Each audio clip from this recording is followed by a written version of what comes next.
Hello friends, welcome back again. आज हम देखेंगे नॉट फॉर प्रॉफिट कंसर्न, ये 12th स्टैंडर्ड का सेकेंड चैप्टर है।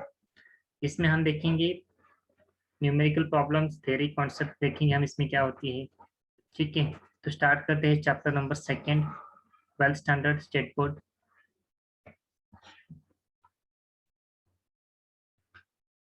Let's start. Hi everyone. Hello. Hello sir. चलो, good evening sir. Good evening, good evening, good evening. चलो आज नया चैप्टर चालू कर लेते हैं हम लोग यहाँ पे, not for profit concern. I hope कि आप लोगों को किसी को भी फाइनल अकाउंट्स में डाउट नहीं रहेगा। अगर किसी को डाउट्स रहता है तो आप बिंदास पूछा करो, कोई दिक्कत नहीं है। अब इस चैप्टर में जो हम देखने जा रहे हैं, इस चैप्टर का डेफिनेशन देखेंगे, मीनिंग देखेंगे, फीचर्स देखेंगे और डिफरेंस क्या होता है प्रॉफिट ऑर्गेनाइजेशन में और एनजीओ में, जिसको बोलते हैं कि नॉट फॉर प्रॉफिट ऑर्गेनाइजेशन में। बेसिकली आज इसका हम कॉन्सेप्ट देखेंगे, थीम देखेंगे और उसके बाद उसकी न्यूमेरिकल प्रॉब्लम हम स्टार्ट करेंगे। अभी देखा जाए तो ऐसे दो टाइप के ऑर्गेनाइजेशन होते हैं। एक ट्रेडिंग ऑर्गेनाइजेशन।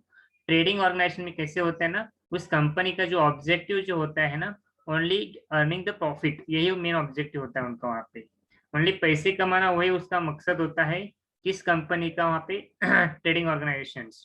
या तो फिर उसको हम कहते हैं प्रॉफिट मेकिंग ऑर्गेनाइजेशन कहते हैं।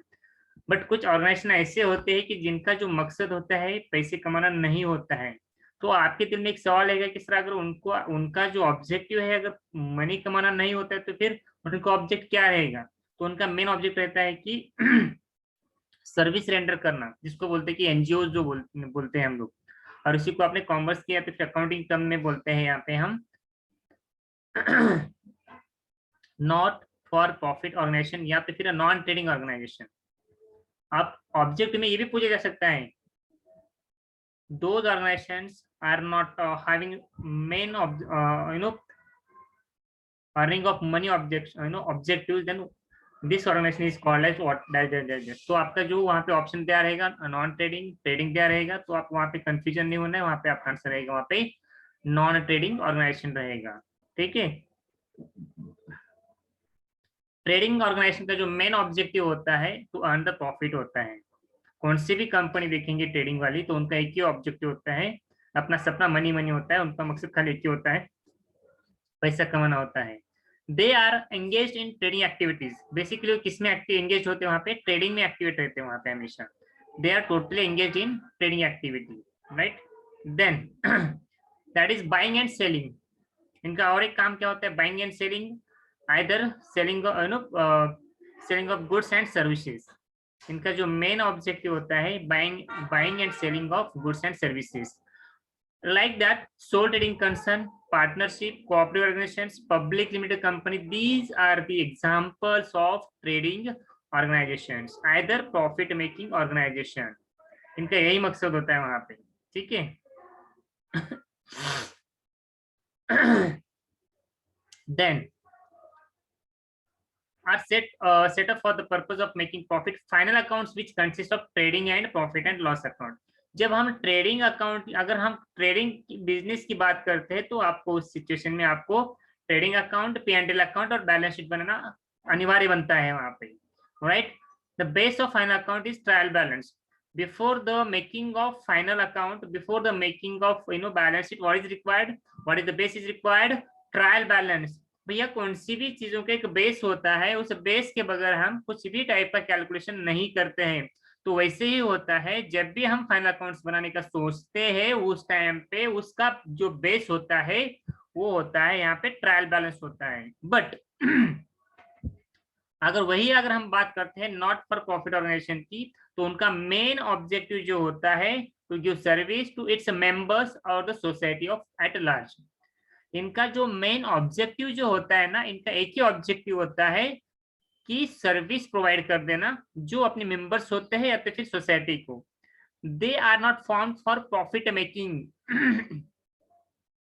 इनका मकसद ये नहीं होता है कि पैसे कमाना, इनका मकसद एक ही होता है कि सर्विस प्रोवाइड कर देना।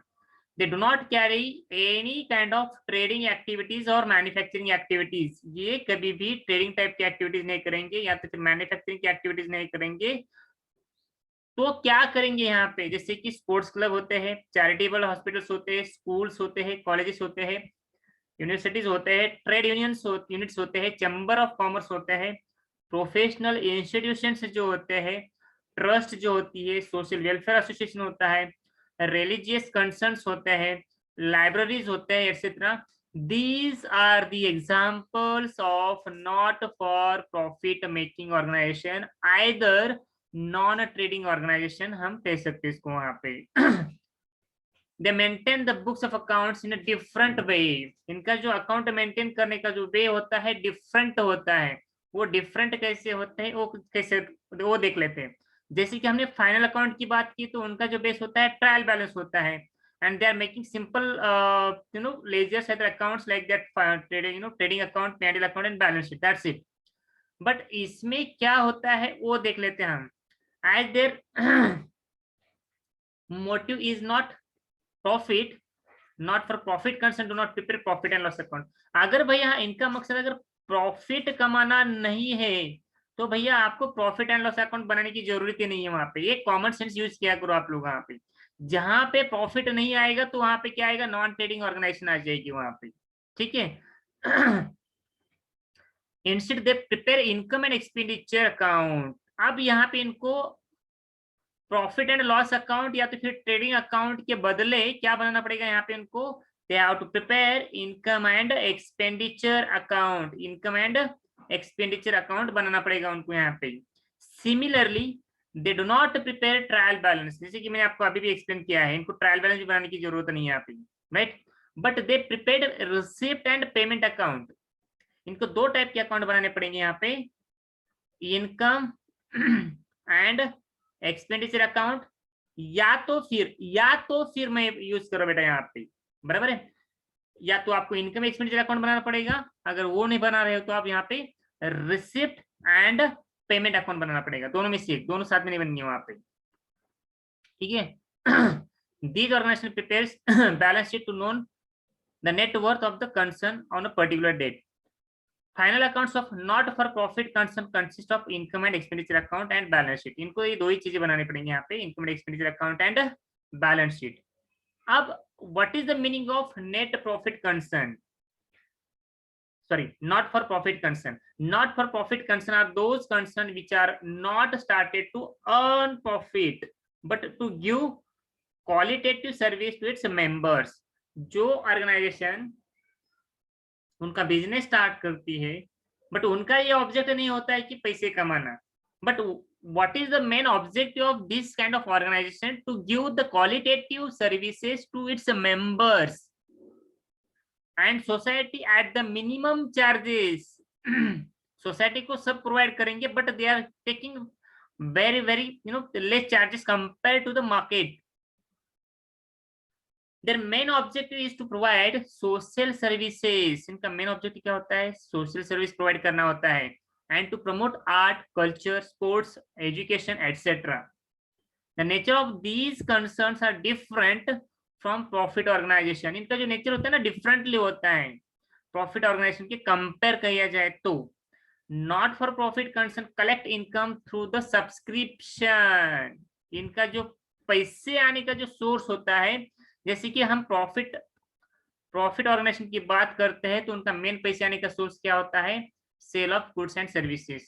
तो फिर इनके पास पैसे कहाँ से आएंगे वो एनजीओ चलाने के लिए या तो फिर ऑर्गेनाइजेशन चलाने के लिए, तो उनको सबसे पहले मिलेगा सब्सक्रिप्शन मिलेगा, जिसको हम कहते हैं वर्गणी कहते हैं, या तो फिर एडमिशन फीस जिसको हम मेंबर बना रहे हैं अपनी ऑर्गेनाइजेशन का, या तो फिर किसी ने डोनेट कर दिया है हमारे फर्म को।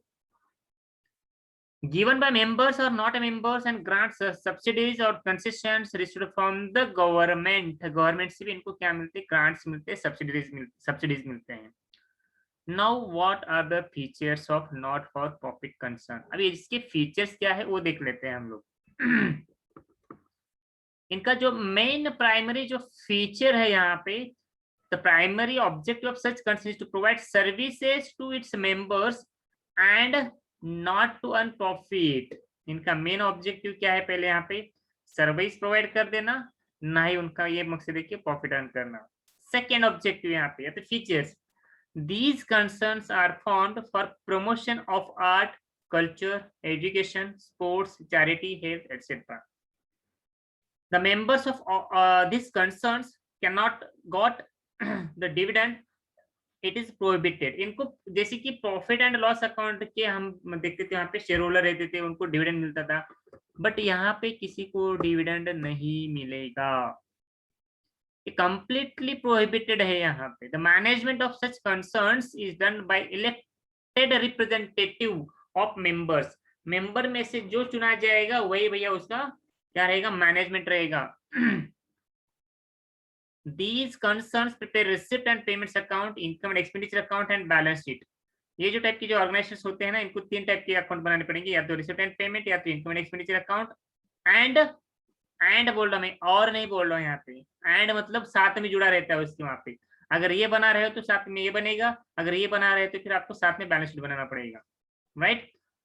Capital fund is created by such concern, it is made up of entrance fees, surplus, legacies and donations specially received from the capital fund। अब इसमें देख लो भैया, हम लोग डिफरेंस देखेंगे कैपिटल ऑर्गेनाइजेशन में और नॉट फॉर प्रॉफिट ऑर्गेनाइजेशन में, क्या फर्क होता है। Basically the primary objective of profit organisation is what, the primary objective of such organisation is to earn profit. अपना सपना मनी मनी, ये प्रॉफिट ऑर्गेनाइजेशन में होता है। इनका क्या होता है, प्रोवाइड सर्विस। मैं जितना हाईलाइट कर रहा हूँ ना भैया, आप लोग उतना ही याद रखना है, अगर उससे ज्यादा रखते हो तो well and good. Then preparation of trial balance. यहाँ पे देखो, जब हम प्रॉफिट ऑर्गेनाइजेशन की बात करते हैं तो वहां पे आपको ट्रायल बैलेंस बनाना ही पड़ेगा, but do not prepare trial balance, just you have to prepare receipt and payment account. Accounting statement, इसमें कौन से स्टेटमेंट बनाने पड़ेंगे आपको, यहाँ पे trading account, P&L account and balance sheet. आपको इसमें कौन से बनाने पड़ेंगे, receipt and payment, income and expenditure and balance sheet. अब इसमें नेट रिजल्ट क्या मिलता है भैया, हमें यहाँ पे प्रॉफिट ऑर्गेनाइजेशन में या तो नेट प्रॉफिट हुआ ये पता चलेगा, या तो फिर नेट लॉस हुआ ये पता चलेगा। बट अगर हम वही बात करते हैं एनपीओ की अगर बात करते हैं, तो वहां पे आपको सरप्लस मतलब एक्सी, जिसको नेट प्रॉफिट बोलते हैं हम इसके पॉइंट ऑफ व्यू से, और डेफिसिट मतलब लॉस, हम इसके पॉइंट ऑफ व्यू से बात करते हैं प्रॉफिट ऑर्गेनाइजेशन की। अगर जब हम एनपीओ के पॉइंट ऑफ व्यू से बात करेंगे, डेफिसिट मतलब लॉस हो जाना, वहां पे कम कम जिसको कहते हैं। Owner's fund includes owners investment, that is capital plus reserve and surplus. Owners funds में क्या होता है, यहाँ पे प्रॉफिट ऑर्गेनाइजेशन में capital plus reserve and surpluses होते हैं, बट इसमें क्या होता है, यहाँ पे capital fund represent accumulated amounts of surplus, subscription, donations, surplus shown by income and expenditure account. So this is the difference between the profit organization and not for profit organization। अब भैया ये देख लेते हैं इसकी नीड क्या है। Need for maintaining of books of accounts and preparation of final account, इसकी जरूरत क्या है अकाउंट बनाने की, फाइनल अकाउंट बनाने की क्या जरूरत है यहाँ पे, वो देख लेते हैं। वो क्या है वो देख लेते हैं यहाँ पे। Not for profit concern are not engage in trading activity. पहली बात तो क्लियर है कि ये ट्रेडिंग एक्टिविटी में क्लियर नहीं है भैया, यहाँ पे ट्रेडिंग एक्टिविटी में इन्वॉल्व नहीं इसके अंदर, ना ही मैन्युफैक्चरिंग एक्टिविटी इन्वॉल्व है इसके अंदर। तो क्या है यहाँ पे, सर्विस प्रोवाइड करना।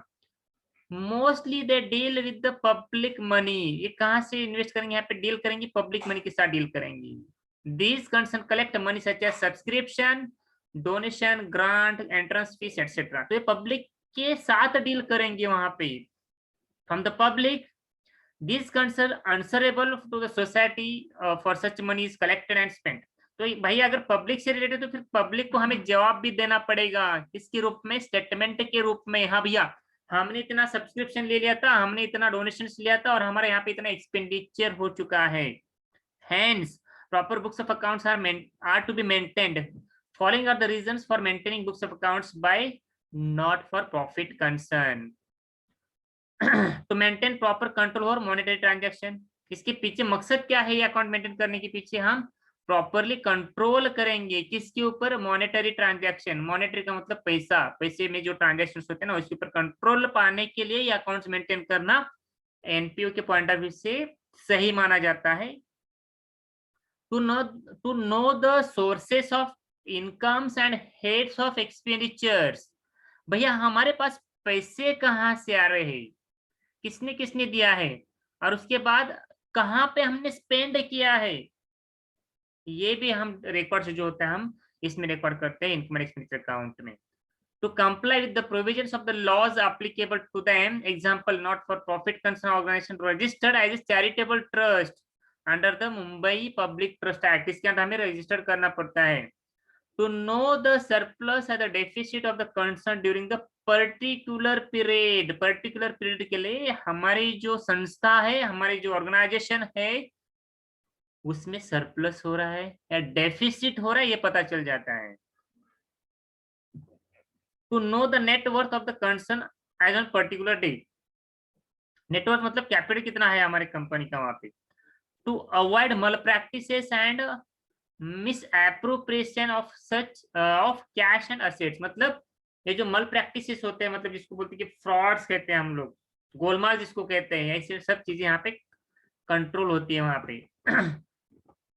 अब हम ये समझ के लेते कि रिसिप्ट क्या होती है और पेमेंट क्या होते हैं, ठीक है।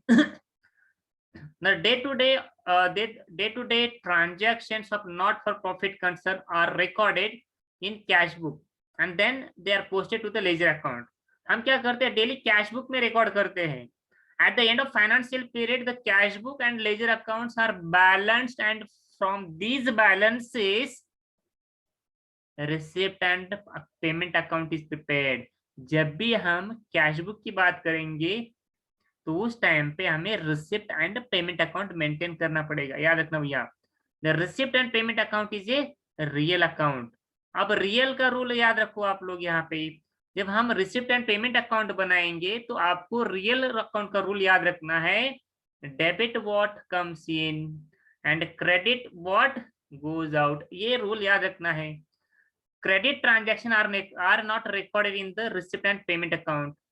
Receipt and payment account is summary of cash and bank balance. अब ये क्या है, समरी है किसका, कैश और बैंक बैलेंस इसका। All the receipt are shown to the debit side and all payments shown to the credit side. Debit what comes in, whatever it comes in goes to the debit side of receipt side, receipt and payment side accounts, and जो कुछ payment करेंगे ना credit side में चला जाएगा। This account starts with opening cash and bank balances and closes with the cash and bank balances. ये सब जो है ना पॉइंट जो मैं हाईलाइट कर रहा हूँ ना भैया, इसको याद रखना है क्योंकि ओपनिंग करना है और क्लोजिंग भी करना है इसके यहाँ पे।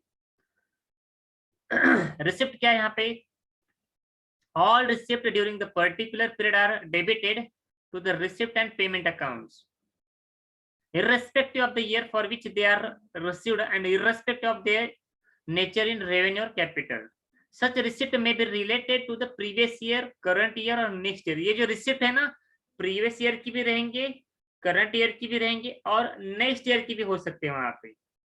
All receipts are debited to this account, but only revenue capital ना payment, all the payments made during the particular period are credited to the receipt and payment account irrespective of the period which related to the related and irrespective of the nature of revenue or capital nature. Such a payment may be related to the previous year again, current year and then next year. Then revenue or capital expenditure will be credited to this account. So this is the main concept of receipt and payment account. Now this is the your format. ये रहा आपके सामने format. Receipt and payment account for the 31 मार्च 2020, जो कुछ भी रहेगा आपके सामने, ऑल द रिसिप्ट मतलब रेवेन्यू और capital previous year, current year और नेक्स्ट ईयर, ये भी सेम रहेगा यहाँ पे। आप चलते हैं features of receipt and payment account.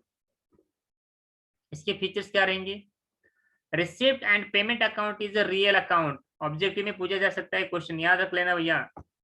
Receipt and payment account is similar to cash book, ये भी याद रखना, या ऐसा भी क्वेश्चन पूछा जा सकता है वहां पे। Receipt and payment account is a summary of this book, तो आपको कंफ्यूजन में दिया जाएगा वहां पे। Trading account, P&L account, cash and bank book, transactions ऐसा दिया रहेगा, तो आपका जो रहेगा आंसर वो कैश एंड बैंक ट्रांजैक्शंस रहेगा। It includes all types of receipt and payment, मतलब कौन से, रेवेन्यू और capital. It records all receipt and payments made during the particular period, that is current year, previous year, current year, next year. Income receivable, amount payable are not recorded in this account. सबसे important point है बेटा लोग, यहाँ पे याद रखना है, जब भी हम रिसिप्ट एंड पेमेंट की बात करेंगे, जो इनकम आने वाला है और जो हमें पेमेंट करने वाले हैं हम लोग, वो इसमें रिकॉर्ड नहीं किया जाएगा। सबसे इंपॉर्टेंट पॉइंट है, इसको याद रखना पड़ेगा आपको यहाँ पे। This account is based to prepare final account of not for profit concern. ये प्रॉफिट कंसर्न का फाइनल अकाउंट बनाने के लिए हेल्प करेगा वहां पे। This account shows opening and closing balances of cash balance, other bank balance. अब अब रिसिप्ट की बात करते हैं हम लोग यहाँ पे, कि रिसिप्ट दो टाइप के होते हैं। तो रेवेन्यू होता है, रेवेन्यू मतलब जो हम डे टू डे एक्टिविटी से जनरेट करते हैं, और कैपिटल मतलब होते हैं फॉर लॉन्ग टर्म पीरियड होता है। नाउ कैपिटल रिसिप्ट क्या होते हैं? All such receipt are non recurring. जो नॉन रिकरिंग काइंड के जो रिसिप्ट होते हैं उसे हम क्या कहते हैं? कैपिटल रिसिप्ट कहते हैं। Not forming a part of regular flow of income, ये रेगुलर फ्लो ऑफ इनकम नहीं रहता है यहाँ पे, right. Example surplus, specific donation for building, sports tournaments, library member, ये क्या है ना, लॉन्ग टर्म पर्पज के लिए रहते हैं वहां पे। ये non recurring kind of receipt होती है, तो ये क्या माने जाएंगे आपके यहाँ पे? कैपिटल रिसिप्ट माना जाएगा यहाँ पे। Then what is the meaning of revenue receipt? अब रेवेन्यू का मतलब क्या होता है? जो रिकरिंग होता है नेचर में। All such receipt which are recurring in nature, recurring मतलब डे टू डे एक्टिविटीज जिसको कहते हैं।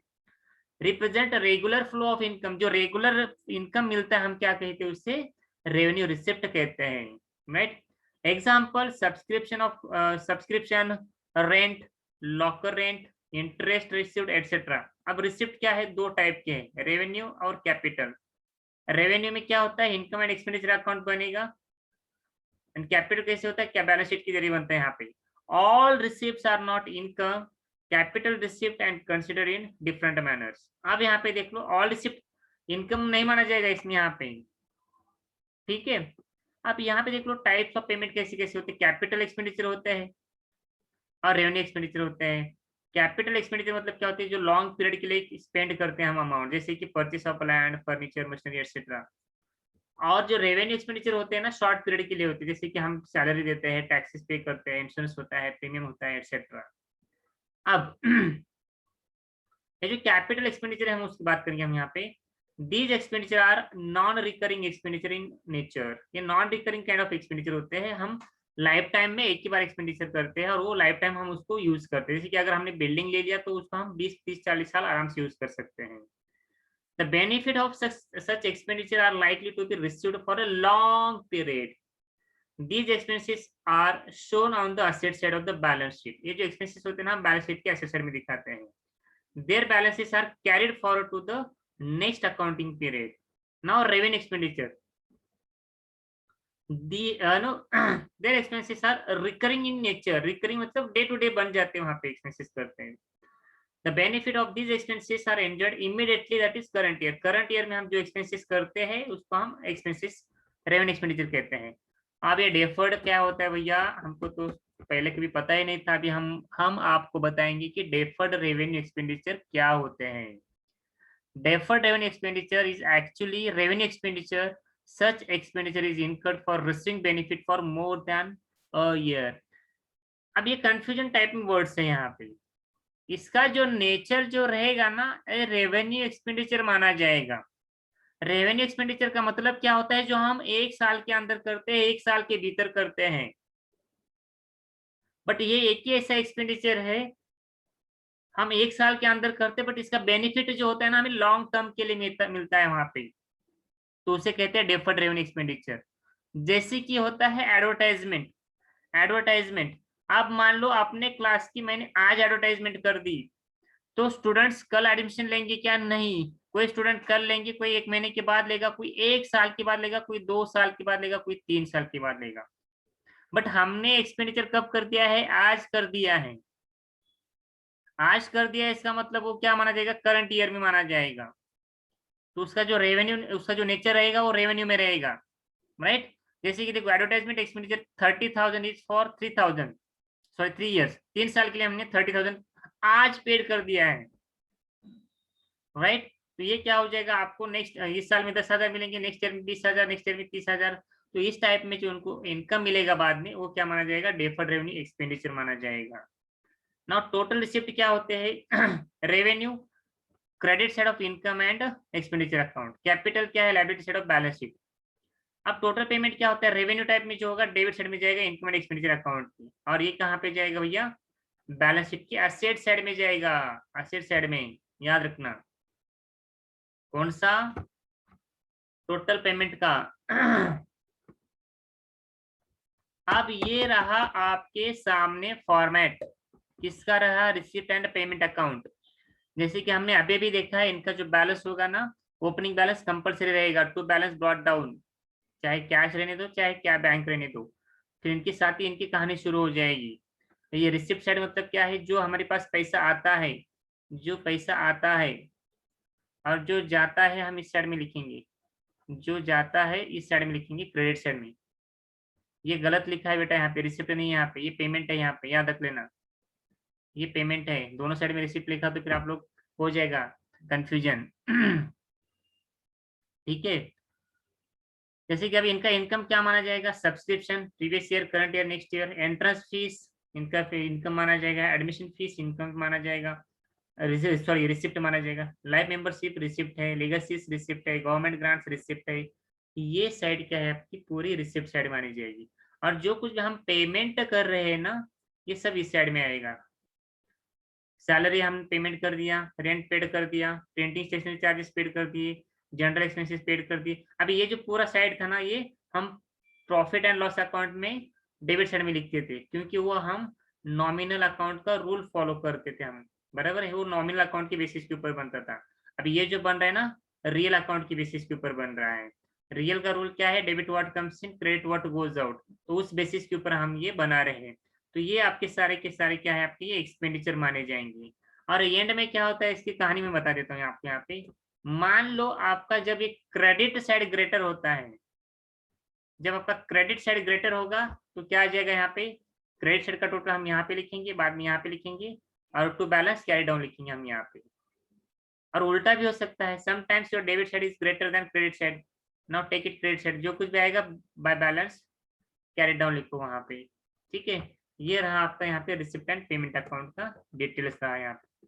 ठीक है, आज के सेशन में इतना ही काफी है, आप इसको पूरा एक बार रिवाइज कर दो, फिर हम आगे चले जाएंगे। ठीक है दोस्तों, चलो नेक्स्ट लेक्चर में फिर से मिलेंगे हम।